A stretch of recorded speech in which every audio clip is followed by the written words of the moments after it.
listeners, viewers, attendees, moment by moment. So we will start in approximately 20 seconds.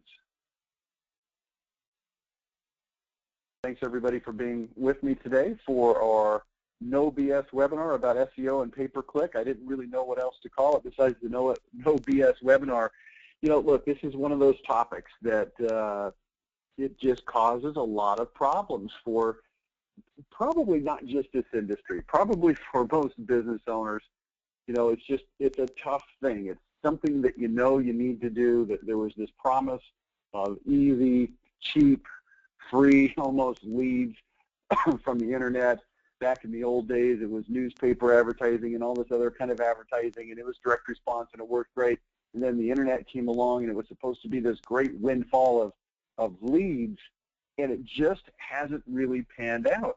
In fact, I polled my customers over the last several years, very informally, so I don't want to make you think this is some sort of scientific poll, but in an informal poll, when I asked my customers, do you participate in SEO services?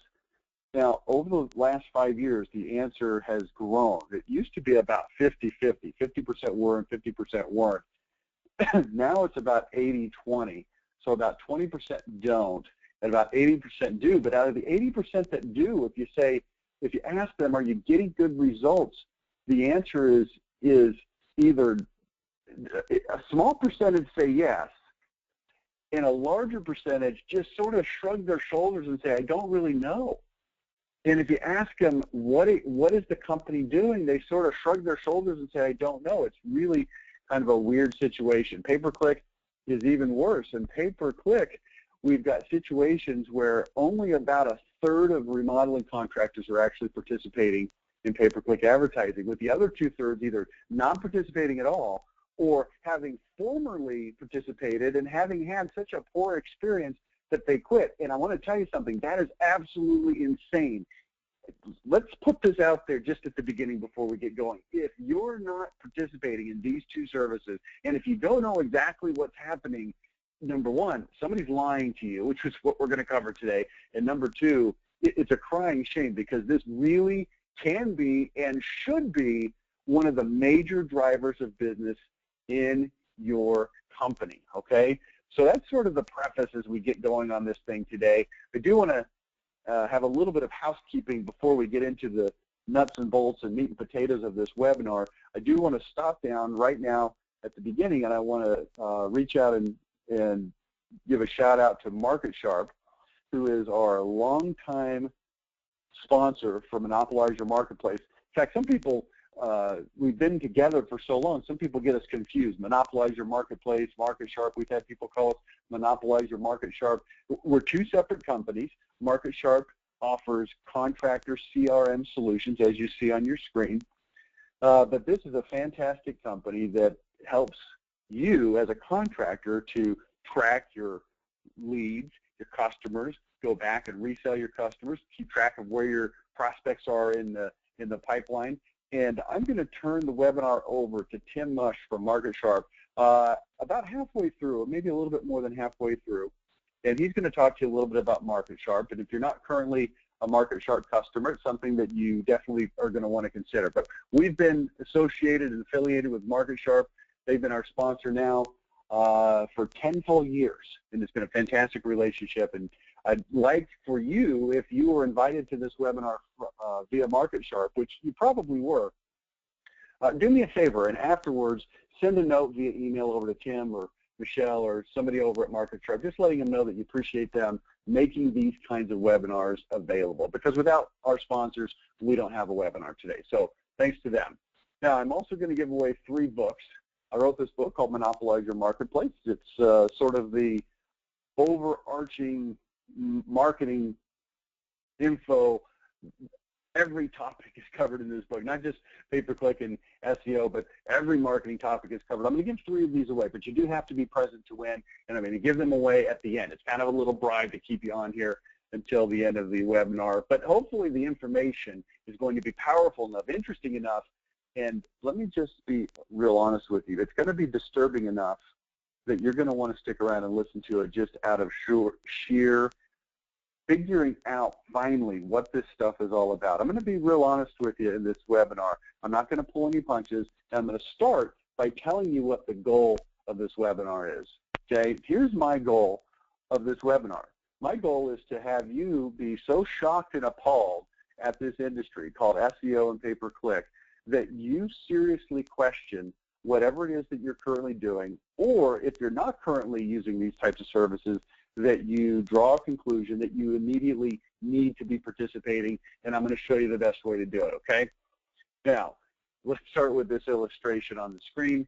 We've got the shark, and the shark is fishing for your money, and he is going to pull you in. And I'm telling you, this is, there was a book written in the 80s called How to Swim with the Sharks Without Being Eaten Alive, and that's really what you could title this webinar, How to Swim with the Sharks, because you do have to participate in SEO and pay-per-click, but you do want to avoid being eaten alive. You can see down there at the bottom, there's the skulls and stuff like that. That's you, okay? So beware of the sharks. If you listen to my introduction for this webinar, and you probably did because I think you had to listen to it in order to register, I start out by saying that remodelers are a bunch of flippin' idiots. And it's not meant to be derogatory. In fact, it's not derogatory at all because I'm actually taking your side. This is what most of these companies that provide these services think. They think you're a bunch of idiots. I don't happen to think that's true. I've worked with remodelers for more than 10 years solid now. I love remodelers. They're the bread and butter of our business. It's all we work with. I have a real passion for small business and for remodeling companies. But a lot of these other companies, they look at you like, okay, here they are. They're the remodelers. They're the contractors.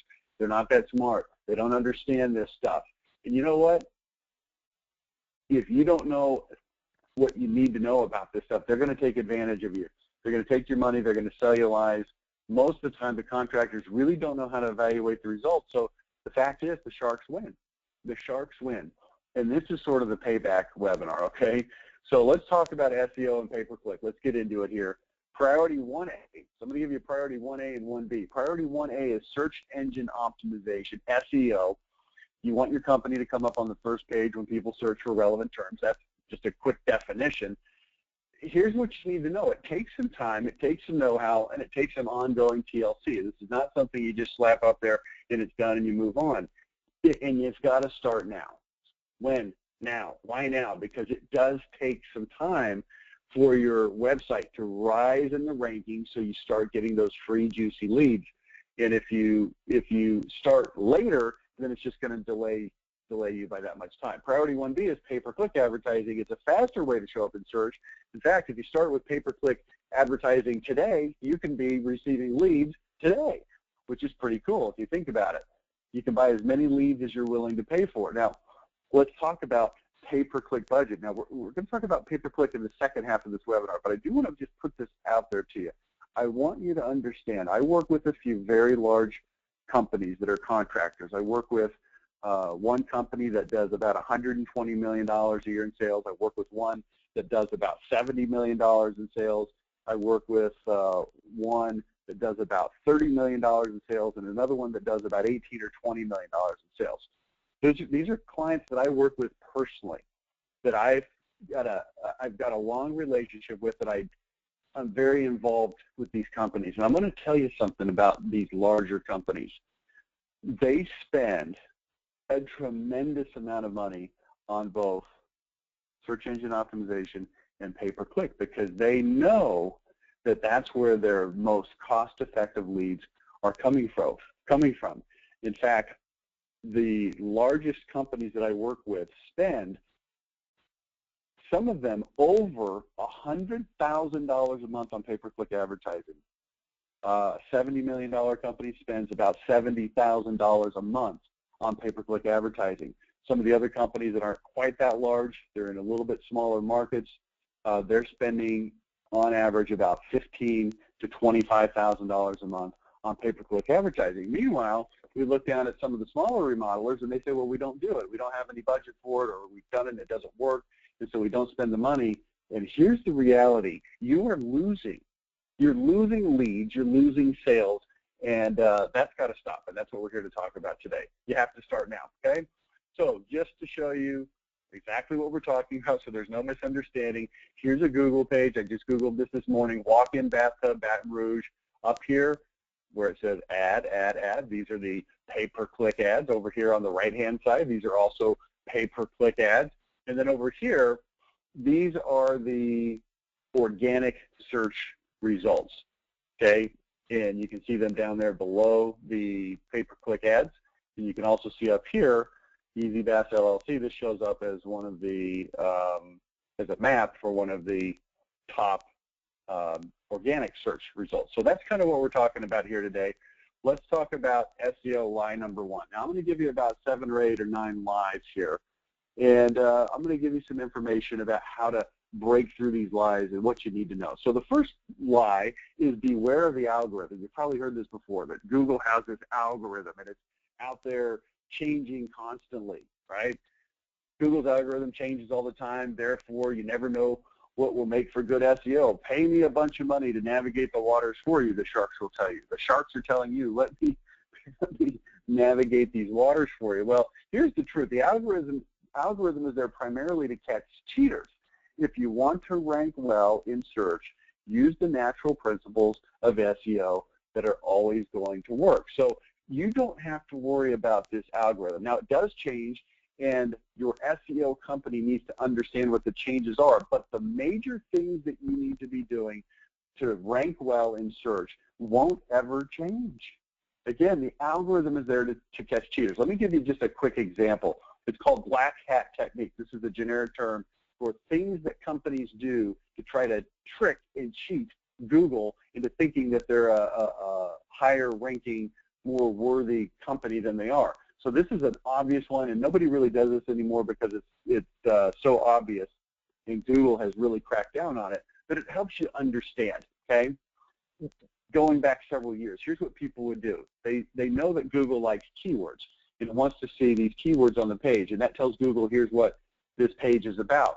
Well, here's what people started doing. They started putting big, long lists of words at the bottoms of pages, and Google would look at that and say, okay, here's all these words that are associated with this website, and if people are searching based on these words in this big, long list, then that's it's a match. Well, Google started saying, well, we don't want these big, long lists. So here's what people started doing. They started changing the color of the big, long list of words to the same color as the background of the web page. So they'd put red text on a red background or blue text on a blue background so that humans couldn't actually see it, but Google would still read it. And it was a black hat technique. And so the algorithm changes that says, hey, if Google, this is Google talking, if there is text present on a page that is coded to be the same color as the background, then that's a red flag, and that is a website that we, Google, are going to push down, okay? The algorithm is looking out for cheaters, and cheaters are like any other walk of life where you've got cheaters. They're always trying to stay one step ahead of the game, and then Google catches up. So this is what the algorithms are really doing. Now, there are some things that shift over time. Video didn't used to be important, and now it's more important. But those are really just a subset of content, which I'm going to get to here in just a minute, okay? Here's what I want you to understand. Natural results, natural principles. So let me help you understand in a different context. If you wanted to lose weight, what are the natural principles behind weight loss? Well, it's pretty simple. You have to eat right and you have to exercise. That's pretty much it. There really aren't a lot of other principles. Yet there's all these things for sale, right, that say, hey, let me help you lose weight. And it really comes down to quit double fisting cheeseburgers and get off the couch and exercise. It's really that simple. And SEO is kind of the same way. Okay, it's an analogy. It's not a perfect fit, but it's kind of the same way. There's a few basic things that you've got to do with your website that will allow you to consistently rank well in search. Okay? And I'm going to talk about what those are as we go through this presentation. Here's the second lie that you'll hear from SEO providers. Quick ranking. We'll get you on the first page in 30 days, or sometimes I'll say 60 days. Occasionally you'll hear 90 days. And really this is a sales pitch for give me money, okay? The truth is SEO is a marathon, not a sprint. Think of it more like a healthy lifestyle than a fad diet. And again, I'm sort of using an analogy here and this metaphor to help you understand a little bit better. But think about the diet situation. People say, oh, I'm going to go on this Atkins diet, or I'm going to cut out all the carbs, I'm going to do this, or paleo diet. I don't know. I don't know what the diets are because I don't follow them, but I've heard of them. And people will do this diet, and what do you always hear from the people that actually lose weight? They say, you can't diet, you've got to change your lifestyle to eating the right kinds of foods. So what I'm trying to help you understand with SEO is there's certain things that you can be doing. There's certain things that you can be feeding to your website, and I'll cover what those are here in a few minutes. That if you do this on a continual basis, it's not something you cram in there a certain way for a short amount of time and you get the rankings. It's an ongoing, healthy lifestyle type of a situation. It has to be done over time. This is not something that happens very quickly. I want you to think about this. If a guy weighed 500 pounds and he wanted to weigh 180 pounds, how long would it take him to lose that weight? And the answer is, best case scenario, a year or two. A year or two. Why? Because he's starting out so far behind. Now, what if somebody weighed 200 pounds and wanted to weigh 180 pounds? Well, it wouldn't take as long. It could be accomplished much quicker. And in your case, with SEO, the things that have to be looked at are, what are the situation, how competitive is your market, how many different companies are competing for those keywords, are there 25 window companies that compete with you, or are there 125 window companies that compete with you? Have you done any SEO ranking, or are you just now starting? And these are the things that will determine how long it actually takes. So here's what we've got to understand. What is it that Google wants? Why would Google rank one website higher and one website lower? What is it that Google wants? And you've got to understand, the major thing that Google wants is it wants people to find things that they are looking for. Because if people do not find things that they're looking for, their entire business model sort of disintegrates and falls away. It doesn't work. They can't make money if people quit using their search engines, okay? So let's talk about the SEO pyramid. And this is the answer to the question, what does Google want? So the first thing is what I call nerd coding. I'll talk about that in a minute. Second is content. Next, keywords, links, and then social media. Now, there's some other elements that we could talk about, but they're really just subsections of one of these on the SEO pyramid, okay? So we've got to understand nerd coding, content, keywords, links, and social media. So let's go through and talk about these things. It's not that difficult. So I'm going to sprinkle some of these lies in here. SEO lie number 3, one and done. The lie is we can code your site for SEO and you'll be good to go. The truth is coding is just the start. Now this is what I'm talking about, nerd coding. If you look at nerd coding, it's the coding that you do in the background that Google sees that humans don't. It's not visible to humans. It tells Google what is on the page. Now, I've put this on the screen just to help you understand that this is a little bit complicated. Meta and header tags, code enhancements that identify the way a website is constructed, their roadmaps for search engine robots. They're generally unseen by visitors, have no real bearing on relevancy of your text. Nevertheless, they help engine spiders, blah, blah, blah. In other words, technical stuff that you don't understand. This is stuff, if you look at there in red on the SEO pyramid, it's in red because it's stuff that you have no prayer of doing yourself, okay? Unless you're an expert or a nerd, then you can do that stuff. But most contractors aren't nerds. They don't know how to do that, and so you should steer away, and you should have somebody do it for you, strictly speaking, okay? Now, nerd coding is not that difficult to do properly for somebody that actually knows how to do it. I've put an illustration here of some sort of an engine diagram. And here's all I'm trying to illustrate with this. Don't get thrown off by, hey, it's an engine. Why is an engine on there? If somebody knows how to fix an engine, and you said, look, here's a particular problem with this carburetor, and you took 10 guys that knew how to fix carburetors, they're going to fix that carburetor pretty much the same way 10 out of 10 times. It's not like there's 25 different ways to fix a carburetor.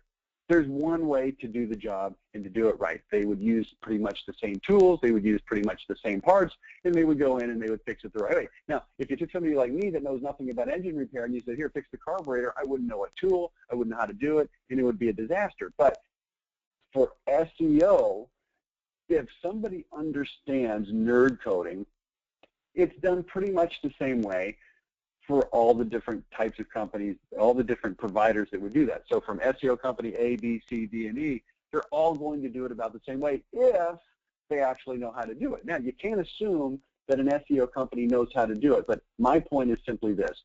It's not that difficult to do if you know how to do it. There's only a finite number of ways to actually do it and things that need to be done, and then you're good. But here's what we see all the time. Companies that go in to fix the carburetor, but they don't actually know how to fix it, okay?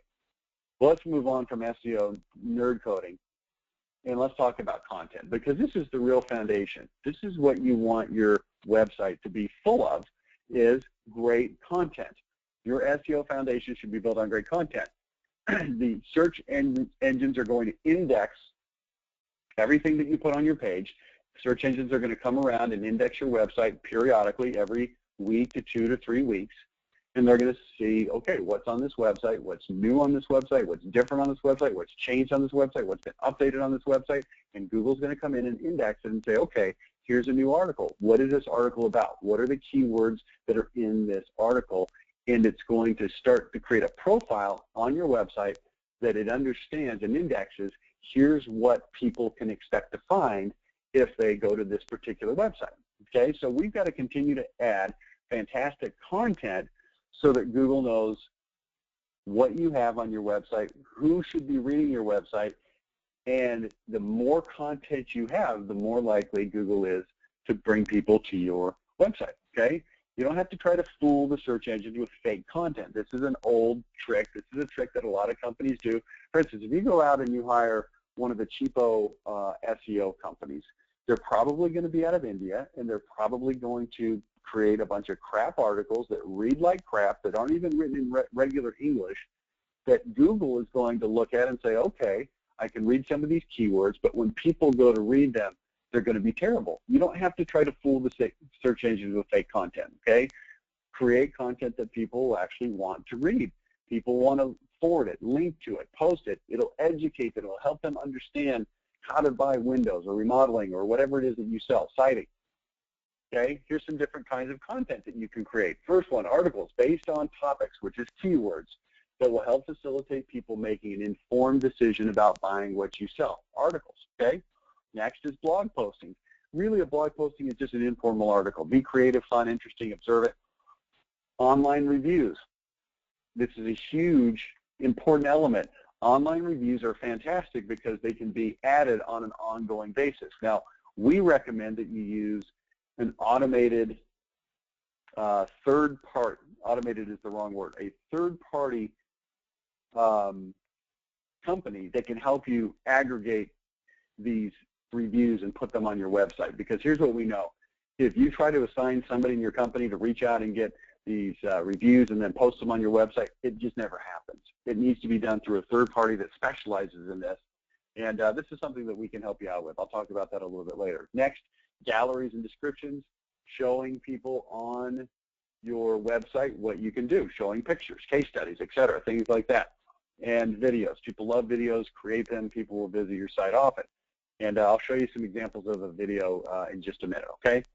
Next, SEO lie number 4, keyword stuffing. The lie is the more densely you stuff keywords into web copy, the better. The truth is humans are turned off by keyword stuffing, which makes Google hate your page. If people hate your page, then Google hates your page. You say, well, how would Google know if people hate my page? And the answer is they don't stay on it very long. If people navigate to your page and then quickly navigate away because they don't like what they see, Google knows that, and they start to de-emphasize that page. Keyword density is important, but not overdone. Let me show you an example. This is a company called Pro Vinyl Siding. Our office is in Southlake, Texas, which is the town that you see on this page. Now let's read this, and you tell me if this seems like reasonable content that a human would want to read. Pro Vinyl Siding Installers, Texas. Vinyl Siding in Southlake, Texas. Vinyl Siding in Southlake, Texas. Do you need a respected vinyl siding firm in Southlake, Texas area? So you are going to be delighted to learn what Pro Vinyl Siding Installers is offering. When you shop for vinyl siding at our business in Southlake, Texas, you will have a huge assortment of vinyl siding to choose from. In addition, you'll get a fresh breath of air when you consult with a vinyl siding contractor from our Southlake company. And it goes on and on, using the word Southlake and vinyl siding over and over, almost nonsensically, to where people hear it, read it, and they think, what the heck is this garbage? And they don't like it. That's not what we want to do, okay? Content. Here's what you do with the content and what you don't do with your content. Don't keyword stuff your articles or web pages for that matter. We just talked about that. Don't use word scramblers to create crappy content that you think Google will like.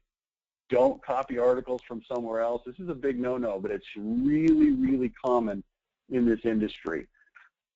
The guy that creates your website or is doing your SEO is too lazy to actually sit down and write good content, so he does the next best thing. He does a Google search. He finds other companies that are in different parts of the country from you, and he copies the content, puts it on your website, thinking, okay, well, they'll never know, but here's the problem. Google knows, and they'll start to assess what's called a duplicate content penalty against your website. And it can be avoided by having original content written, okay? It's not that difficult to do, but it does take time and it does take effort, okay? Do add fresh content 10 or more times a month. I'll show you that in just a second. Hand your content to your SEO nerds so they can post it in the most SEO-friendly way. In other words, they need to nerd code each new page that they create for your website, okay? Next, keywords. I don't want to get too focused on keywords, but just a quick primer. Words and phrases that are relevant to your products or services or industry that people will be using for Google searches are called keywords. If somebody searches James Hardy plank siding, Google will give priority to pages that have the terms James Hardy plank siding. Now, here's the key thing you need to understand about keywords. There are hundreds of keywords that people will likely be using to try to find your company, or at least the things that you sell. So you've got to have a wide variety of content that addresses all of the different types of keywords, okay? If you don't, then people might search for James Hardy plank siding, and if you don't know that that's one of the keywords that people will be using, and if you don't have content written that is specific to James Hardy plank siding, then you're going to be missing out on traffic that you could be getting. Now, there's tools that Google has to help determine the most relevant words and phrases.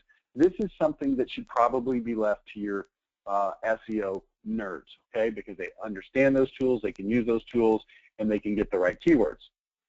So here's SEO lie number 5. You're doing great. Look, you're ranking number 1, they'll tell you. Here's the truth.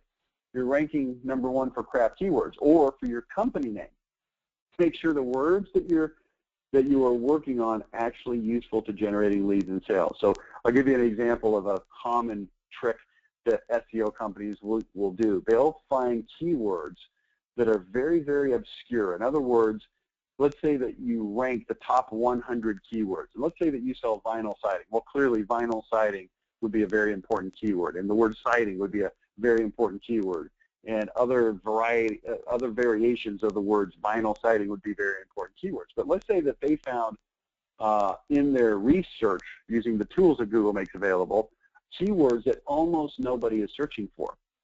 Okay, almost nobody's searching for them. The search volume on a monthly basis is almost 0. It's just 1 or 2 or 3 searches per month. Well, what they will do is they will take that keyword, they'll optimize it, they'll write content for it, and they will show that because you're the only company that's written any content that is very obscure keyword, that you are now ranking number 1 for that keyword. And they'll show it to you, and they'll say, look, you're ranking number 1. And they might do this for 5 or 10 different keywords that are crap keywords that nobody actually really is searching for very much. And they'll show you this report that says, look, you've got this number 1 ranking in 10 different keywords. And you'll say, wow, this is so fantastic. And the reality is it's not very helpful.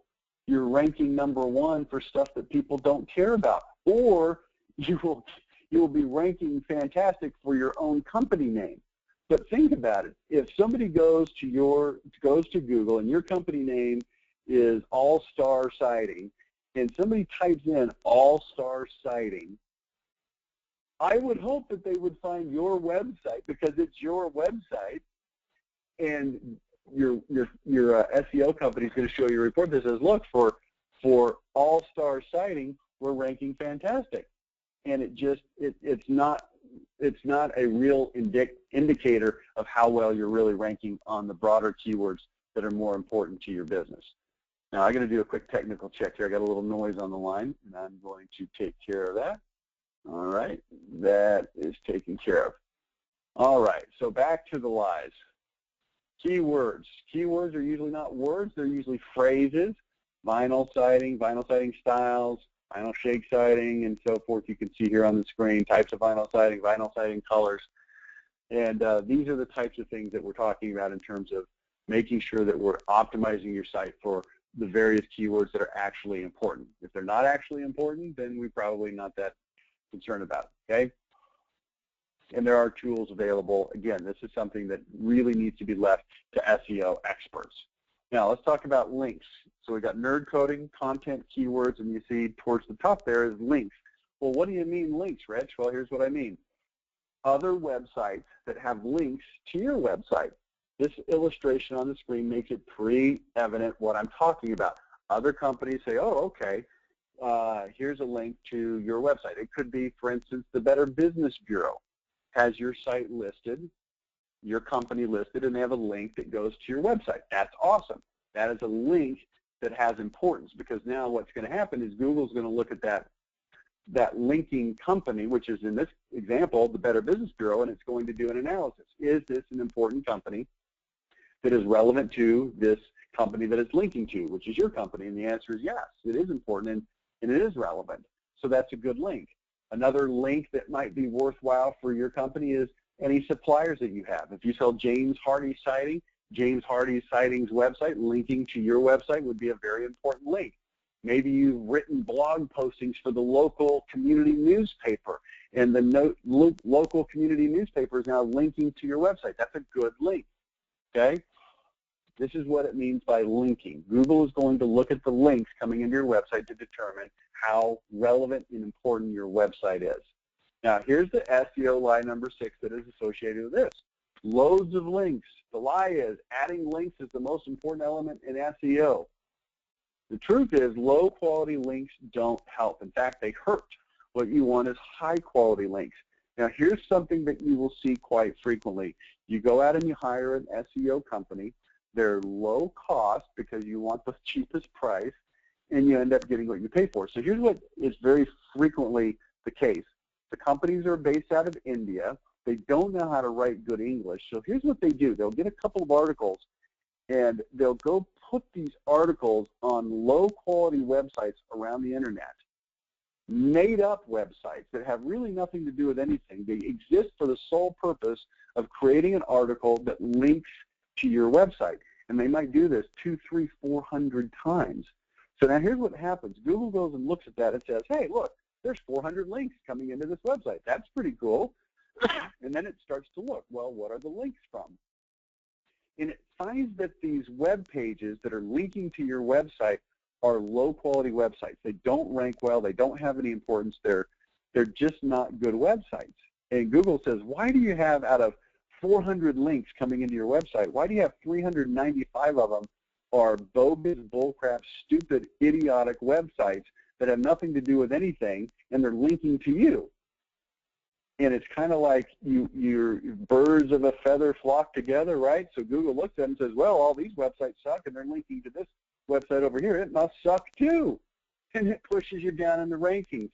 And this is what a lot of these SEO companies are doing. They're spending almost full-time creating garbage links that are not helping you. They're actually hurting you. How would you like to find out that you've been paying good money for something that is actually hurting your results? How would you like to find that out? Well, that's happening more often than you think. It's very likely happening with you, okay? SEO Pyramid, link authority, okay? So let's talk about what makes a good link, the motivation of the link. Is it a real link, or is it a link for link's sake, like I just talked about? If it's coming from your suppliers, if it's coming from the Better Business Bureau, if it's coming from Remodeler magazine, if it's coming from Replacement Contractor magazine, if it's coming from your local community newspaper, if it's coming from the Small Business Association that named you the Small Business of the Year, those are all high-quality links that are real links, not just links for link's sakes. Importance. How important are the linking sources? Google's going to check them out. They better be good. Relevance. How is the link built? Keyword is anchor text to the keyword on the targeted page. Here's what this means. It's really simple. It means, is the content on the page in your website that's being linked to, is it relevant and similar to the content on the web page that was being linked from? In other words, if you've got some garbage site over here that has nothing to do with your company, has nothing to do with siding or windows or kitchen remodeling, Google's going to look at it and say, why is this website that has nothing to do with kitchen remodeling linking over to your website? And it's not going to make sense, and that's bad, okay? Let's talk quickly about social media. Basic social media concepts. Number one, use Facebook, Houzz, and Pinterest in this industry, okay? Now, if you're an automotive shop, you probably don't need to use Houzz and Pinterest, but for remodelers, Houzz, Pinterest, and Facebook. This is where you want to be. A little bit of Twitter is okay. Don't count on social media to be a big driver of leads and sales. Here's what you need to make sure you do when you post social media. It needs to be interesting and relevant. That's it. Interesting and relevant. 2 to 5 times per week. Here's why you don't want to be posting 5 times a day for your window company, because nobody wants to see your company 5 times a day in their Facebook feed, okay? Have links to your site at least half of your posts. If you're using content from other sites, create a blog posting on your site that links to it, okay? So in other words, if you find a great article on the internet that you want to use as a social media post, create a link on the social media post, but instead of linking directly to the article that you found, create a page on your website that has an intro to the article that links from your website to the article, but make sure that the social media link goes to your website first. Here's why. The major benefit of social media are the links that it creates to your website. That's the major benefit from social media. It's creating these links, and it's creating good quality links. Links from Facebook, which is high quality, to your website, okay? So just some examples of some tweets or some Facebook posts, excuse me.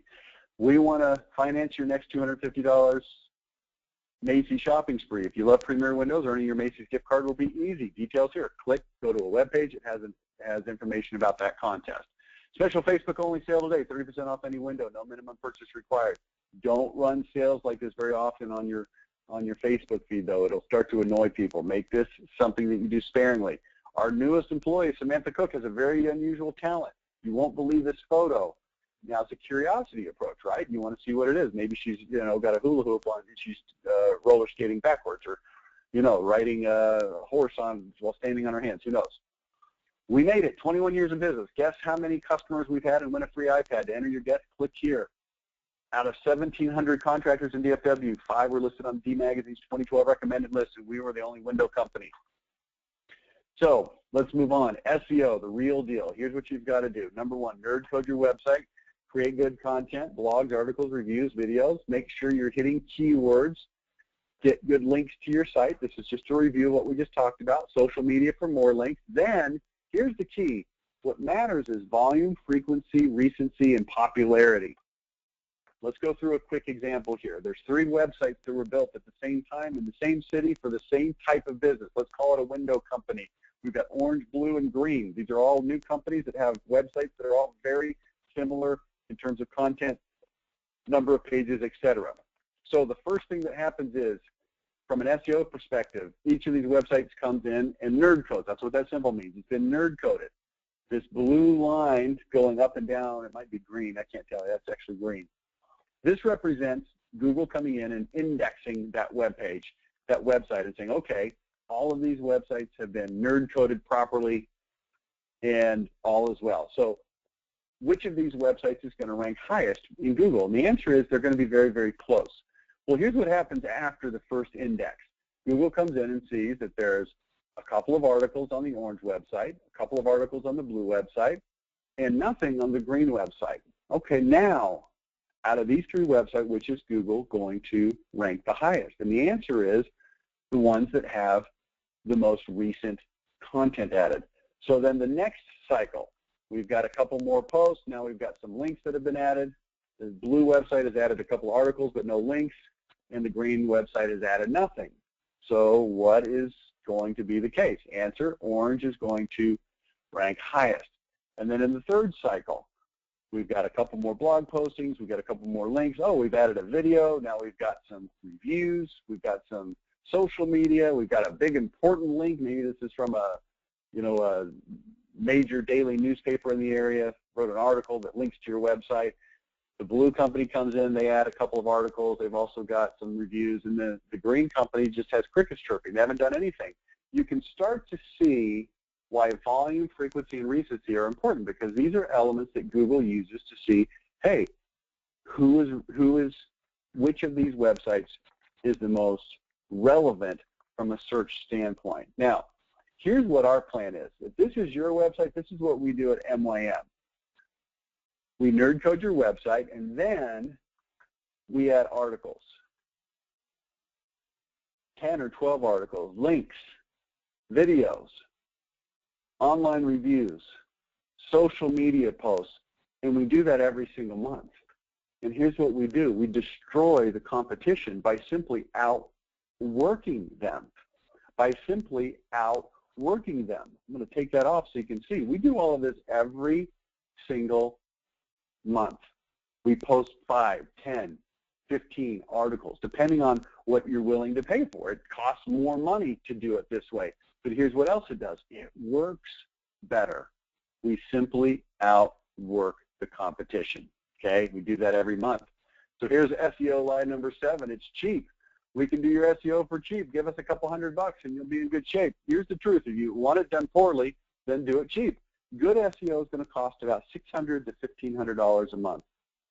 And the reason that it varies from $600 to $1,500 a month is depending on the number of keywords that we're working on, the competitiveness of the market, and where you are at the start. Remember my example earlier. If you're 500 pounds and trying to lose down to 180, it's going to take more time and effort. If you're 200 pounds and trying to lose weight to 180, it's a little bit easier deal. I remember one client came to us. They were in San Angelo, Texas. They were a window company. There was only 2 window companies in San Angelo, Texas. I looked at them and said, you don't need SEO because you're going to show up automatically because you're one of the only 2 companies there. So don't spend any money on it. It would be ridiculous. On the other hand, if you're a window company and you're sitting in the middle of Chicago, Illinois, and there's 300 legitimate window companies and probably another 500 illegitimate, like part-time sort of window companies, if you're not participating in this and doing it constantly, you are going to be in big, big trouble, okay? So how much is it going to cost you to do SEO per month? If you're in a regular metropolitan area in a top 50 to 75 market, then it's going to cost you to do it right. It's going to be in the neighborhood of about $1,200 to $1,500 a month. That's how much it's going to cost, because here's what you're paying for. You're paying for somebody not only to nerd code your website, that's obvious, but you need 10 articles a month written and posted to your website that are keyword-based, that are well-written, that make the argument for your products and services, that help Google from a recency and frequency standpoint rank well. You need to be adding videos. You need to be adding case studies. You need to be adding online reviews. You need to be adding photos. All of this needs to be done every single month in large quantities. The more you do this, the more you're going to rank, okay? SEO line number 8, experience is not required. Here's the lie. All SEO is the same regardless of industry. Industry experience doesn't matter. The truth is, this is an easy way to die. If you've got somebody who's used to doing SEO for universities, online education, or for I don't know, name anything that's not a remodeling contractor, and they start trying to write those articles and they start trying to put that information together, it's not going to work. It's got to be done by people who actually know how to do it. Here's some red flags that you need to look for from most SEO companies. They'll tell you they're doing it, but they never give you reports. You should demand reports every single week from your SEO company. Not monthly, not occasionally, not when they feel like it, not when you ask them about it.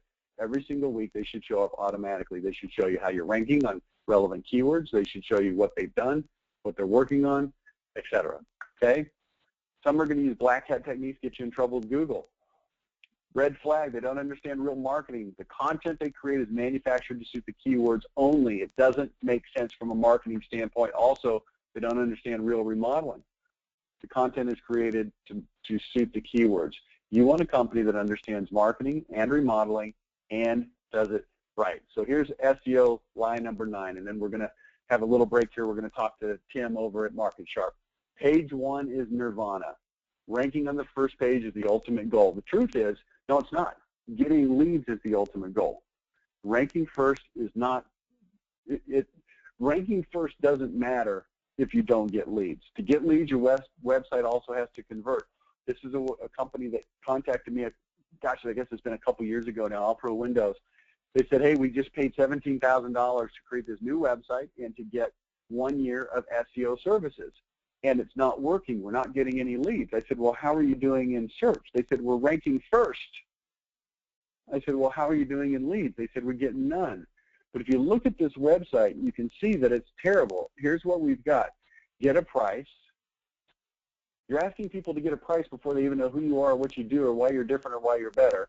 You've got get a price. These are what we call engagement tools.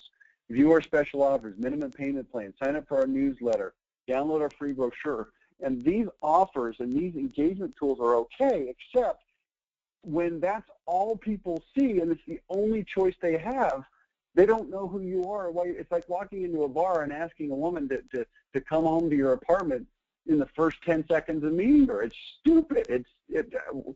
Get to know people, for crying out loud, okay? Also, if you look at this, the content is keyword stuff really bad.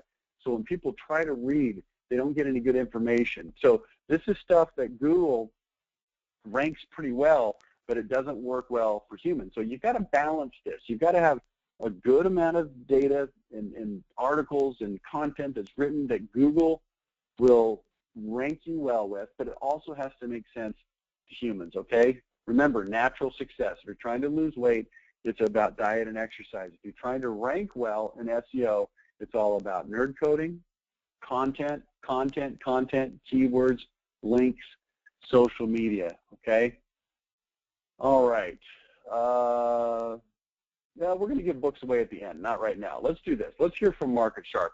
And I'm going to pull Market Sharp up. Now, before I put Market Sharp on the call here, and we're going to talk to Tim here in just a second, let me just stop down and tell you what's going to happen from here on out in this webinar. We're sitting at about 9:48. We're going to go till about, excuse me, at 10:48 Central Time. We're going to go to about 11:15. So we're not going to go that much longer. The pay-per-click portion goes a little bit quicker, but I need you to stick around for it because it is mission critical that you understand what I'm going to teach you about pay-per-click. I'm going to show you some things that are going to be pretty eye-opening and startling and infuriating to you. So we're going to cover that right after we cover this information from Market Sharp. Also, at the end of this webinar, I'm going to give you a chance to send us an email. And if you're interested in talking to somebody at our company about the SEO services or the pay-per-click services, then I'm going to give you the email address so you can do that. So hang on for just a second. Right now, what I want to do, though, is I want to get Tim Mush on the line. And Tim, are you there? I'm here, Rich. How you doing, Tim? I'm doing well. Good ideas here. Oh, you know, it's one of those things. You've got an industry that's full of opportunists, and my job is to help people navigate around them. But let's talk for a minute about Market Sharp. I've been, like I said at the beginning of the webinar, affiliated with your company. You've been a sponsor of ours for 10 full years now. So first of all, thank you for that, Tim. You're welcome. But the reason is because I am a huge believer in your product. I know it makes a difference for remodelers. I know it makes them more money than if they either don't use this or if they use other similar types of tools that aren't as robust. So I'm going to turn this over to you and tell us a little bit. All right. Why don't you go to the next slide, Rich? And what I'd like to do for a minute or two is probably not specifically talk about Market Sharp. I want to talk about some things that are definitely related to what you're talking about here today.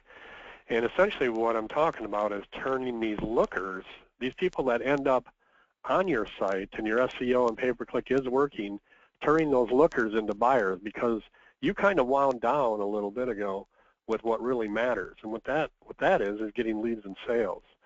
So what's going on here is there's two things. You want to, first off, deal with quick web lead response and also lead nurturing with these leads you're getting from the web. So the next slide is going to show you something kind of interesting. This is a statistic I saw a while back, and for some reason just really made sense to me, and I never thought of things this way. But what this research company found is that lead conversion is determined by 57% by lead quality and 43% by sales process. Now, don't get caught up in whether your percent is exactly that. The point is, both these things matter. You got to do whatever you can to get that lead quality, these people that are on your site, as excited as possible before they reach out to you. And then you have to have a sales process that does its job to convert them first off to a solid set appointment and then through a presentation to purchasing your product. So that's a process that has to take place. So as it relates to Market Sharp, we think we got an app for that. Many of you on the call are Market Sharp clients. We appreciate that. Some of you that aren't, there's a lot of things a program like this can do for you to help with the strategies Rich is talking about. And I just want to mention two. First off, I mentioned quick web lead response time. And the next slide has got some statistics on it that we talk about often. We really won't detail all these because of time, but look at these things. Internet leads by the numbers. So you got SEO, pay-per-click working. People get to your site or your landing page. They submit a contact form, whether it's for a consumer guide or whatever the case may be. How important it is for you to get to them quickly can make the difference between success or not. Look at these numbers. 78% of prospects convert with the first party to make contact. Keep in mind, when people are browsing for the products you're selling, they might land on your competitors in addition to you. In fact, it's likely that they will. So that statistic is huge. Get to them first. Your odds go way up. How about the upper right? Responding to leads within the first minute can improve conversion by 391%. Leads convert 22 times more often when contact is made in 5 minutes or less. And it goes on and on. You've got to get to these people like right now when they finally opt in to whatever your offer is. It's just critically important. And that particular graphic that we were on a second ago, if you'd like that, and I would suggest you get it and paste it up in your office, make it available for all your employees to see, just send me an email at tim@marketsharp.com and request the web lead response graphic, and I'll send it back to you. So how that would work with a program like Market Sharp is you got a web page, a landing page, whatever it may be on the left there. So somebody gets there and says, you know what, yeah, I'm interested. So they submit their contact information. What's got to happen is, bang, in real time, it should go right into your CRM solution. You're seeing the lead section of Market Sharp there.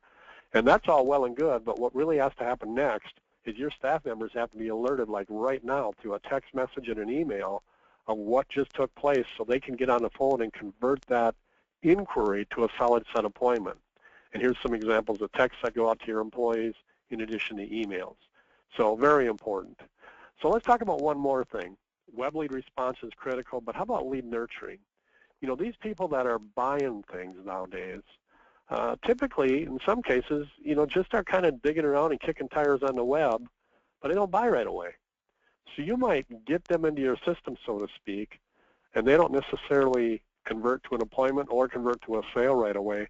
How important it is for you to stay in touch with these people is critical, because we learned by statistics that 60% of the people that have you come out and make a presentation with that don't necessarily buy right away do end up buying a similar product from somebody within a year. So you got to have lead nurturing going on. I call this follow-up on cruise control. In other words, if you have somebody that you make an appointment with, send your salespeople out and they don't buy, automatically with a program like Market Sharp, bang, all sorts of things can happen, whether it be newsletters, emails going out to them. We suggest you contact them somehow with some multi-channel communication, whether it's an email, a direct mail piece, a phone call, probably 10, 15 times within the next year to increase your chance to convert them. So we think we can help you with Market Sharp. It definitely helps you turn these prospects into leads and leads into customers and a whole lot more. The last slide really gives you some indication of all the other stuff it does. It does help you with production and everything else in your business. And finally, it helps you know your numbers. And that's huge today, to really know what's working, what's not, so you can make better business decisions. So if you'd like to learn more, just reach out on our website or call this number that's on screen. I think Rich also has a poll question to ask if you'd like to maybe have a quick 45-minute demonstration of Market Sharp personally for you. We're happy to do that, see if it's a fit for your company. So with that, Rich, back to you, and let's learn about pay-per-click, but maybe you can do a poll question now regarding interest in Market Sharp. All right, there's the poll. Thanks, Tim, by the way. You're welcome. My gosh, I mean, I'm so glad you covered that today on this webinar. It's so frustrating. One of the things we're going to talk about in pay-per-click in a minute is lost lead opportunities from when phone calls come in and your people just handle it wrong.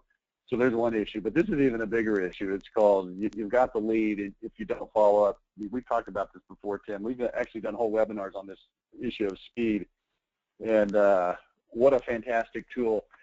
I don't think people really look at MarketSharp and realize how powerful it is in all these areas. Like, I mean, I think they look at it, Tim, and they think, oh, well, it's going to help me track my people. Well, yeah, it's going to help you track your people, but it's also going to automate the follow-up, and it's going to help. When the lead comes in and it goes right to your salesperson's cell phone via text message within 1 second, I think that's freaking cool. So anyway, glad that, oh, wow, we got a great response on the poll here, by the way. So thank you, everybody, for being MarketSharp, either customers or prospects. That's how you came to this webinar today, is through our affiliation with the sponsorship. So we'll talk to you soon, Tim, and thanks, everybody that was interested in MarketSharp.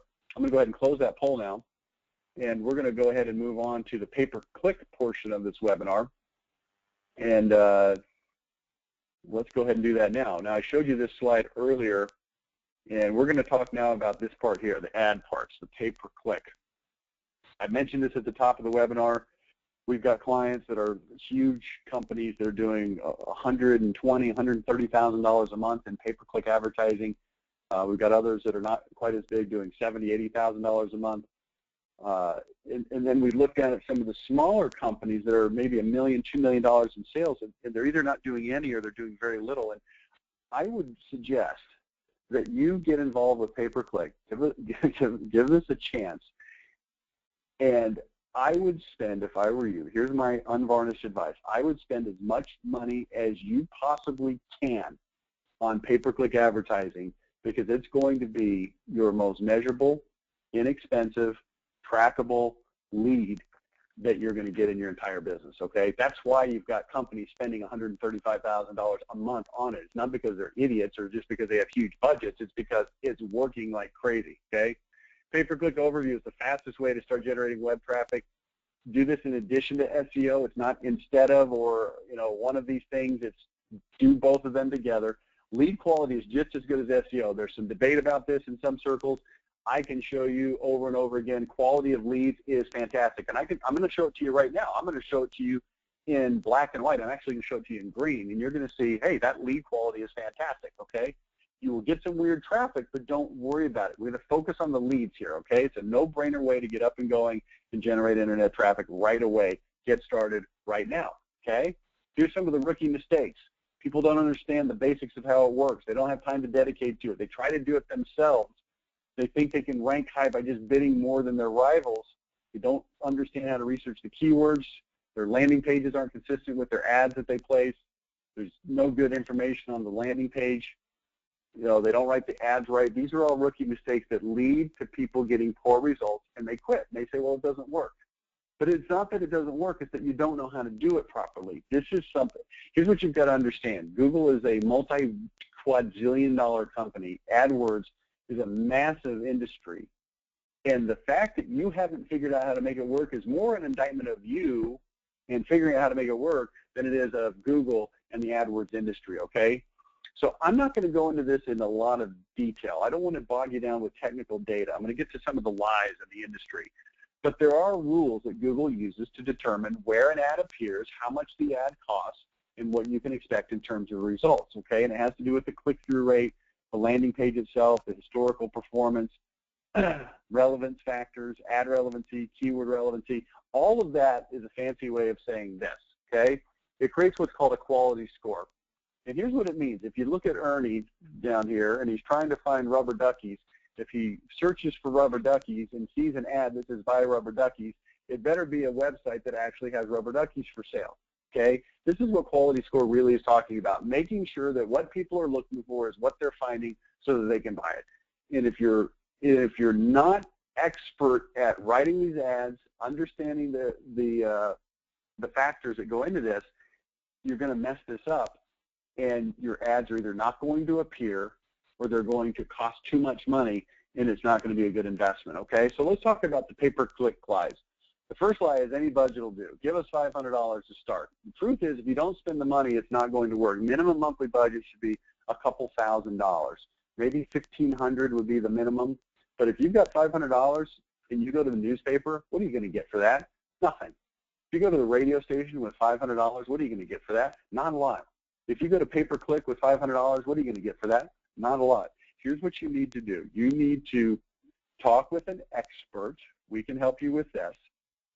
Understand what the likely maximum spend is for your market, the likely maximum spend, and then you need to start with 1/3 to 1/2 to get your feet wet, to feel comfortable, and then your goal needs to be to ramp it up to the maximum spend. And if the maximum spend in a market is $10,000 or $15,000, that needs to be your goal. How many leads would you have to get for $2,000 for it to be a worthwhile investment? Most major markets can support $10,000 to $50,000 a month in pay-per-click spend for remodeling categories. Now, I didn't just tell you to spend $50,000 a month, but I told you that most major markets can support $10,000 or more a month. So if you sell windows and you're in the Dallas-Fort Worth area, or you're in the Salt Lake City area, or you're in the Providence, Rhode Island area, there's going to be $10,000 a month worth of clicks that will translate into a certain number of leads. And here's my question. Why wouldn't you want those leads? Okay? How much would you spend for a good lead? Would you spend $300? Would you spend $200? Would you spend $100? Would you spend $50? These are all achievable results. Our clients typically average about $30 to $150 per lead on pay-per-click. Not per click, not per crap lead, but per actual real lead, okay? Pay-per-click lie number 2, long ramp up. It takes 90 days to optimize the campaign. Here's the truth. It should be 75% optimized in 2 weeks and 95% optimized within a month. It shouldn't take that long. Let's take a look. Now, this is a lot of numbers on this screen, and it's going to hurt your brain if you look at it too hard, so don't look at it too hard. But let me just show you a couple of things. So here's what we've got at the top. Cycle 1, you can see the number of impressions, the visits to the website, the click-through rate, how much was spent per day. Here's what I want to look at right over here. I want to look at the cost per lead. Okay, you see that? 4 from the end. Cost per lead, $203.12 during the first cycle. Look what it goes to during the second cycle, $41. Then the third cycle, $36. And then $23, $26, $33, $40, $45, $69, $51, $6. The average, $34.61. This is a window company in Bloomington, by the way. The window company. Cost per lead is $34.61. The ROI, they, over the course of this campaign, created 365 leads. They self-report a closing ratio of 65%. Okay, that's not actually trackable through the statistics on the sheet, but that's their self-reported close rate. Yours may be lower. They closed 237 at an average deal of $3,500 is $830,000 in revenue on a total budget spent. If you look at the bottom, $12,631. Okay, that's called a good return on investment. But you can see that it starts to optimize after the first cycle. It doesn't take 3 months, 6 months. The reason that these other companies will tell you it takes so long to optimize is because they don't really know what they're doing and it's just not working. And so they tell you while it's not working, well, it's optimizing. Okay, it's a lie. You should optimize right away. Here's pay-per-click lie number 3, automate. Automated computer programs can manage pay-per-click more efficiently than humans. That's what they tell you. Companies like Reach Local and Yodel and Haibu and others. Now, the reality is automation works to an extent, but it takes humans to analyze data, constantly fine-tune the campaigns. We can beat automated machines 10 times out of 10. Because here's what happens with the automated machines. If you go to Reach Local, for example, they're going to put your campaign in there, and then they're going to check it 30 days later and make adjustments. 30 days later. You know how often we check it? Every stinking day. Because if you don't check it every stinking day, you're not going to be able to make those fine-tunings and adjustments. It might be 2 or 3 fine-tunes a day. Over the course of a week is 20 or 30, which is going to make a huge difference in how well it works. But it takes humans that actually understand this intimately, who this is what they understand for a living, to look at this constantly. That's what we do, okay? Let's take a look. Here's Google's stock chart over the last 5 years, from 2010 to 2015. And here's what you see. It's gone from 200 to the mid 500. That's a pretty good return. This is Google making money off of lots of different activities, but one of the major activities that they make money from is selling pay-per-click advertising. Now, let's take a look at Reach Local over the last 5 years. Here's what their stock chart looks like.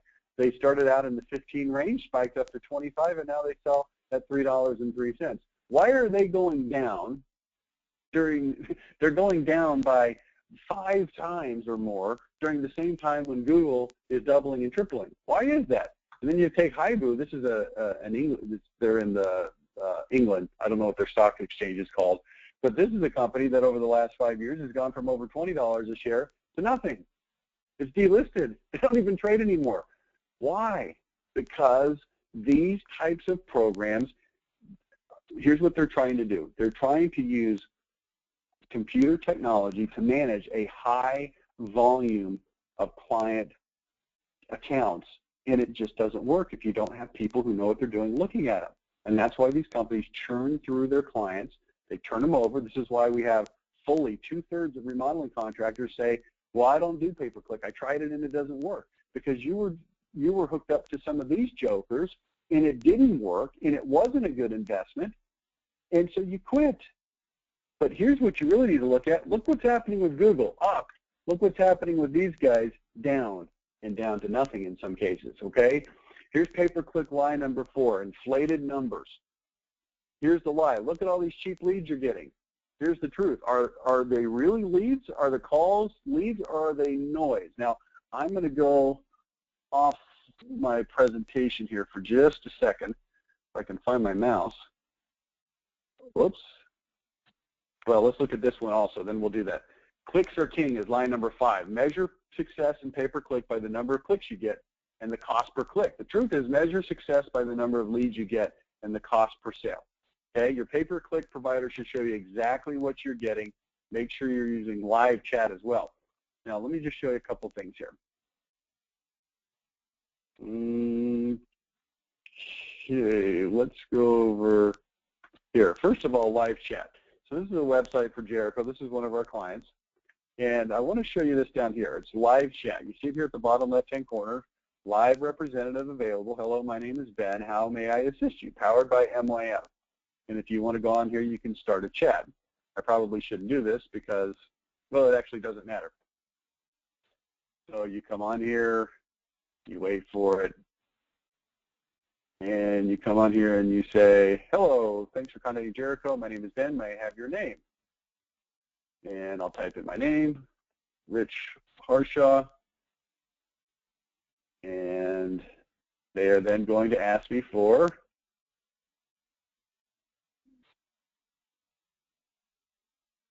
what are they going to ask me for? I don't know.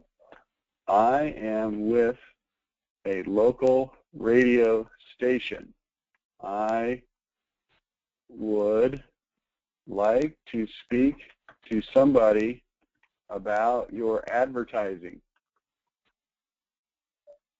Now, let's see what Ben says about that. Now, here's what you need to know. There's a real human on the other side of this line here. And here's what's cool about this chat. Number one, chat is going to be a huge component of your leads. I'm going to give my phone number here. Okay. And the way that we charge for this is we charge $35 per lead that comes through chat. And it's manned 24 hours a day, 7 days a week, and it costs $35 per lead. But here's the cool thing. If somebody comes on here asking about advertising, and I want to sell you radio advertising, it doesn't count as a lead, so you're not charged anything. But it's on there 24/7. And a lot of times what happens is companies will man these chats themselves, but they have limited availability. They have limited availability, and they don't have any availability at night. So this is a fantastic tool. I'm going to go ahead and X out of that. And I want to go over here and show you a couple of things. Okay? Now pay real close attention to this, and you're going to look at this and say, well, you know, this is pretty detailed. And it is pretty detailed, but I want you to understand something. I'm going to show you something from a Reach Local campaign that this client did before we were working with them. And here's what it shows you. It shows you that there were 842 visits during the first cycle with a 2.42% click-through rate. There were 60 calls, and the second cycle, there were 34 calls for a total of 94 calls. And that sounds pretty good. Let me show you something, though. If you go up here and you look at these calls, because we transcribe all of the calls. Now, Reach Local records the calls, but they don't transcribe the calls. So here's what Reach Local will do. They will report to you, hey, you've got 90 calls. How fantastic is that? Let's go back over to the campaign summary. You got 90 calls, and the cost per call was $50. And that's fantastic. But when you go over here and you start looking closer, here's what you see. Voicemail, it was hung up. It was unanswered. And then we have what we call a zero call. Angela, question, do you carry Wilson Art laminate? Let me check. I'm not sure if that's a product we carry. You carry samples. I'm trying to match what I currently have. Sorry. That's not a lead. That's not a lead. Here's what that's not. That's not a lead. Okay? Next, Mindy, do you do commercial work? No, that's not a lead either. How about this one? Is Dave or John around? What's John's email? That's not a lead either. This is Mohammed. Do you sell marble and granite? Do you just sell the materials? No, we must install it. Okay, thanks. They hung up. That's not a lead. Here's what I'm trying to tell you. Your pay-per-click provider is telling you you've got all these wonderful leads, when in reality, anytime there's a bullcrap call, and these calls will come in. You can't stop them from coming in, but here's what you can do. You can track them, and you can say, well, is it actually a lead? Now, let's go down here a little bit further. I need to talk to somebody about putting in a new shower. Okay, I can help. The old one is leaking. Okay, appointment set, 6:15, 10 a.m. That's a lead. We mark it in green. If you go down here to the bottom, here's what you're going to see. Oh, wait, we've got a lost opportunity. Let's look at that. Where are you located? Gave address. Can I have directions? What's the price range for granite? We have a designer come by. Measurements, write up an estimate. You don't have a set price. Can you come in the showroom? And you'll see that they said they don't have time. It was a lost opportunity. That's a lead that you didn't convert into an actual lead. If you go down here to the bottom, let me show you how we do this. We do a little wrap up. 34 calls, only 7 were actually leads. 2 were lost opportunities where you, as the client, blew it. 4 were call issues. 18 were zero calls. 3 were customer service calls, so a total of 34. It's not 34 leads like they're telling you. It's 7 leads, okay? If you go over to the second calls, then you see that it was 60 calls with 24 leads. So that's pretty good, but it's not 60 leads, okay? Now, let me show you something else. This is the keyword cycle 1, and here's what we found with Reach Local. These are the keywords: granite countertops, Kansas City; granite countertops, Olathe; granite countertops, Overland Park; Jericho bathroom remodeling; Jericho home improvement. Here's what we found. 48.86% of the budget that was spent on the words Jericho, which is the company name. That's insane. That number should not be higher than 10%. In other words, you're spending tons of money.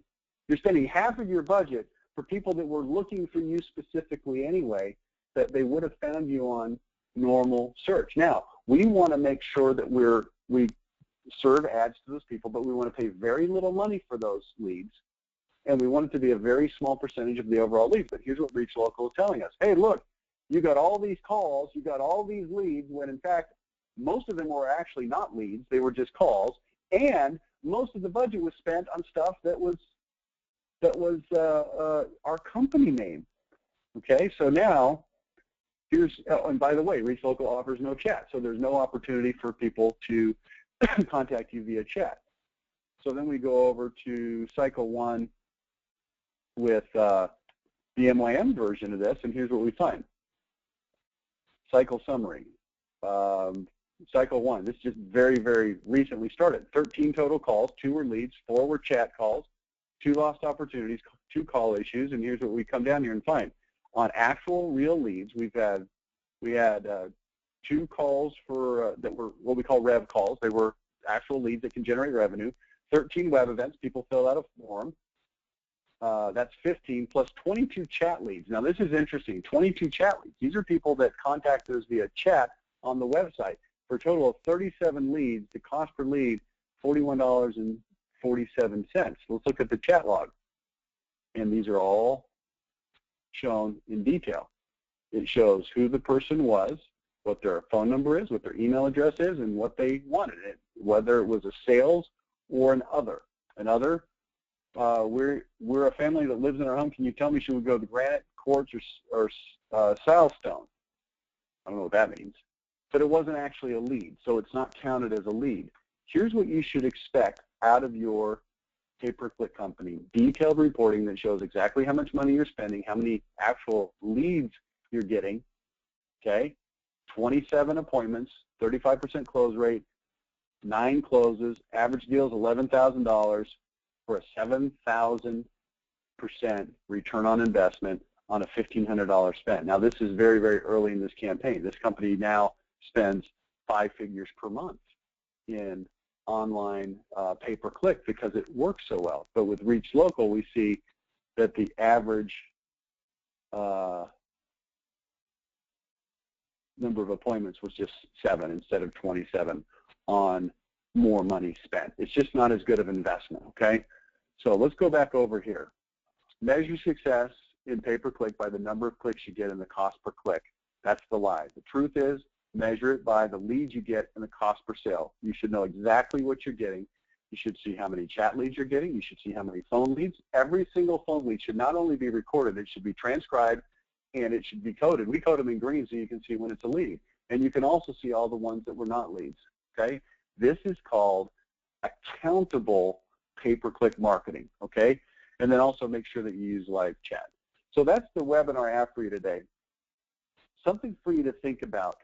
This is an area, pay-per-click, SEO, like I said at the beginning, the sharks are right. They're looking for blood in the water, and if you're not quite unsure about what you're doing, they're going to eat you alive. Now, here's what you need to do if you want to learn more. If you're interested in learning more about MYM services, then here's what you need to do. All right. Send an email to MYM's COO, our Chief Operating Officer. His name is Brian Bauman. His email address is there in red, bbauman, B-B-A-U-M-A-N, at mymonline.com. It's not mymonline.com. It's mymonline.com. State what you're interested in, whether it's pay-per-click or search engine optimization or both, and any background information, who you're using, what kind of situation you've had, maybe you've not been doing it, maybe you've had some bad luck with a provider, and make sure you include your contact information, okay? What I'm going to do now is I'm going to give away the books for those who lasted to the end of the webinar, and then I'm going to open this for questions, okay? So don't bail out on me yet. If you've got questions, start typing them in right now to the, what does it say, questions, and then I'll answer your questions in just a minute. But first, let me pick the winners of the book. So here are the 3 winners of the book. Winner number 1 is Paul Wagner. Paul Wagner, you have just won a book. Next winner is Valerie Murphy. Valerie Murphy, you are a winner. And we will reach out to you, and we will get you those books via UPS. And the 3rd winner is going to be Cale Swenson. Cale Swenson, you are the 3rd and final book winner. So that being said, I will now open this to questions, and I will stick around and answer questions for as long as you would like to ask them. All right, let's pop open the questions. Hang on just a second. All right.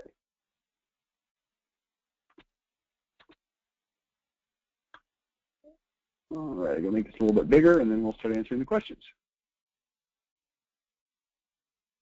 Okay, I always get people that say, is this call recorded? I missed the first 30 minutes. Yes, it will be sent out to you via email shortly. Does MYM no longer use Reach Local? We do not use Reach Local. We have internal people. Our SEO, our pay-per-click expert, his name is Tim Byland. He is a guru. We researched, found this guy, brought him in-house, and he is the guru of all gurus of pay-per-click. He gets phenomenal results. If you're not using our services, that is a problem for you. What do you charge to manage pay-per-click? Phil asked. The answer is we charge a monthly fee of around $250 to manage it for you, okay? It could go up a little bit depending on the volume that you want us to do, but we can talk to you about that. Live chat, are they calling MYM or us?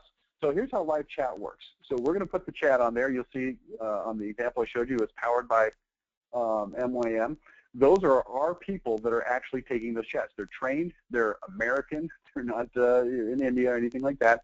They know how to deal with the leads. But what we're trying to do is not answer a bunch of questions. That's not what we're trying to do. We're trying to convert them into a lead, and we can do one of two things. We can either send you the lead, which we will do with description of what it is they're looking for, or we can do a hot swap where we can actually have a phone call right then that goes to your salesperson. So those are the two different options. And again, we charge $35 per chat lead, but you only get charged if it is actually a lead. If it is not a lead, if it's somebody like I just demonstrated trying to sell you something, then that's not going to count against that $35. Okay. Next, should our pay-per-click landing pages be providing? Hang on, it skipped on me there for just a second. Should our pay-per-click landing pages be hosted on our website? Will it help pay-per-click quality score or SEO? Yes, they should be hosted on your website. I'm a big fan of having people land on your actual website instead of landing on some sort of set-aside specific landing page. I want people to be able to find out information about you, your company, what they're trying to learn about, instead of just having a very finite subset of information on your website, okay? Will it help your pay-per-click quality score or SEO? Yeah, I mean, it's not going to help to have pay-per-click going to your website, but having a good website with all the content that we've talked about is definitely going to help, okay? Thanks for providing this webinar. You're welcome. Will MYM take and use existing website? Yes, we will. If the website is terrible, which is actually quite common, Jacqueline, then we will suggest changes, and we can talk to you about how those might work. But we can actually work with existing websites as well. How many keywords should your company have if there are only a couple of competitors? That is going to depend on a few different factors, but typically we start out on an SEO basis, focusing in on 20 to 30 keywords. Some companies that are more competitive, we sell extra keywords. The most I think I've seen is about 100 for our clients. Clearly other companies in other industries may have more than 100, but that's about the most that we've done. From a standpoint of pay-per-click, the number of keywords is hundreds. We're using hundreds of keywords, okay? Do you guys offer the service to Canadian companies, including the live chat? Yes, yes, we do. Okay, that's all the questions I've got. Usually I get a lot more questions than that, so maybe I just covered it all so well that nobody has any additional questions. Any other questions? Please ask them right now. Any questions? Any questions? Okay.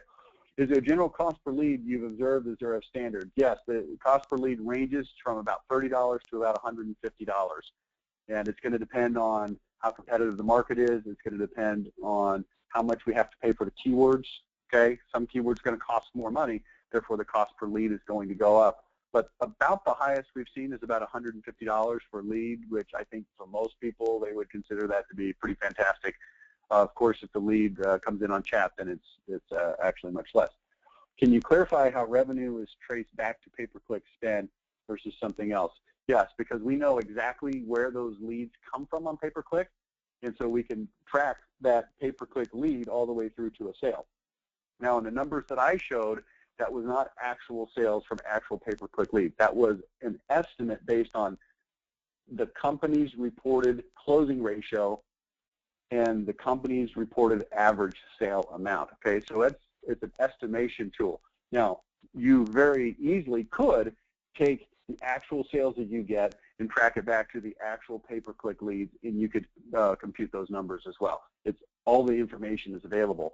What we don't have on our side is we don't have any ability to know how you actually did in terms of closing that lead and what the actual amount of sale was. That's not something that is possible for us to track because that's information that you possess that we do not possess. So you would have to go lay that information over those results and compute it yourself, okay? Any general amount of cost per conversion? I think I just answered that. I'm pretty sure I just answered that. Daniel, if you need a more detailed answer, if you got a different twist on that, go ahead and type it in again, okay? Can you clarify how revenue is traced back? I just answered that, sorry. How much do you work with the content on someone's website, especially if they don't have much? The answer is, oh, hey, Cale, you just won a book, by the way, so hey, cool. The answer is a big part of what we do for our clients is we completely overhaul their websites, create brand new websites that are identity-based, that sell. They don't just have a bunch of crap information. So it's a huge part of what we do, and it's something that if you send an email over to Brian at the email address that's on your screen, he can talk to you about, you know, how that might work and what we can do and what services we offer. So yeah, I mean, it's definitely something that you're going to want to look at and do. Any integration tool directly in Market Sharp? No. Sorry, Steve, there's not for this particular service. That's it. Any more questions? Last time I ran out of questions, I had a big flurry of them, so let's see, maybe we'll have a second flurry here. Any more questions, anyone? I'm happy to stay here until all of them are answered. I'll kind of do the going once, going twice, going 3 times thing. Anybody else have any questions? Okay. All right, then we will consider this webinar concluded. I want to thank you one more time for showing up and participating. It's been my pleasure to be here and hopefully provide some interesting, relevant, important information for you. Thanks so much. We'll talk to you next time. Bye now.